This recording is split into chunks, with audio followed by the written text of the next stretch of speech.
ಕಡಿಮೆ ಸ್ಥಾನ ಇಟ್ಟುಕೊಂಡು ಶಿವಸೇನೆಗೆ ಸಿಎಂ ಸ್ಥಾನ ಕೇಳುವ ನೈತಿಕ ಹಕ್ಕು ಇರಲಿಲ್ಲ. ಶಿವಸೇನೆ ಅಧಿಕಾರ ಲಾಲಸೆಯಿಂದ ತನ್ನ ಇತಿಮಿತಿಯನ್ನು ಮೀರಿ ವರ್ತಿಸ್ತಾ ಇತ್ತು. ಅದಕ್ಕೆ ತಕ್ಕ ಪಾಠವನ್ನ ಕಲಿಸಿದಂತಾಗಿದೆ. ಮಹಾರಾಷ್ಟ್ರ ಸರ್ಕಾರ ರಚನೆಯಾದಾಗ ಮಾತ್ರ ಪ್ರಧಾನಿ ಶುಭಾಶಯವನ್ನ ಕೋರಿದ್ದಲ್ಲ, ನಮ್ಮ ಸರ್ಕಾರ ರಚನೆಯಾದಾಗಲೂ ಶುಭಾಶಯವನ್ನ ಕೋರಿದ್ರು. ಟ್ವೀಟ್ನ ಮೂಲಕ ಶುಭಾಶಯ ಕೋರಿದ ಪ್ರಧಾನಿ ನರೇಂದ್ರ ಮೋದಿ ಅವರನ್ನ ಬೆಳಗಾವಿ ಉಸ್ತುವಾರಿ ಸಚಿವ ಜಗದೀಶ್ ಶೆಟ್ಟರ್ ಸಮಜಾಯಿಸಿಕೊಂಡಿದ್ದಾರೆ.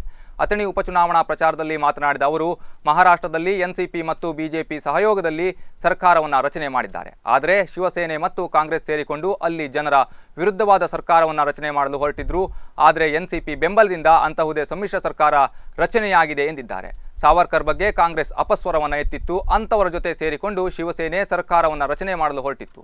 ಅದರಲ್ಲಿಯೂ ಕಡಿಮೆ ಸ್ಥಾನ ಇಟ್ಟುಕೊಂಡು ಶಿವಸೇನೆ ಸಿಎಂ ಸ್ಥಾನ ಕೇಳುವ ನೈತಿಕ ಹಕ್ಕು ಇರಲಿಲ್ಲ ಎಂದಿದ್ದಾರೆ. ಡೆಫಿನೆಟ್ಲಿ ಶಿವಸೇನೆಯ ಒಂದು ಅಧಿಕಾರ ಲಾಲಸೆ, ದುರಾಸೆ, ತಮ್ಮ ಇತಿಮಿತಿಯನ್ನು ಮೀರಿ, ತಮ್ಮದೇನು ಇತಿಮಿತಿ ಇದೆಯಲ್ಲ, ಆ ಅಧಿಕಾರ ವ್ಯಾಪ್ತಿ ಎಷ್ಟಿರಬೇಕು ಎಂತ ಅನ್ನುವಂಥದ್ದು ಅದನ್ನು ಮೀರಿ ಕೆಲಸ ಮಾಡಿದಾಗ ಇದೆಲ್ಲ ಅನಾಹುತ ಆಗಲಿಕ್ಕೆ ಸಾಧ್ಯತೆ. ಇದನ್ನು ಶಿವಸೇನೆಯದು ಅರ್ಥ ಮಾಡ್ಕೋಬೇಕು. ಇದೊಂದು ಸರಿಯಾದಂಥ ಪಾಠ ಇವತ್ತು ಶಿವಸೇನೆಗೆ ಸಿಕ್ಕಿದೆ ಅಂತ ನಾನು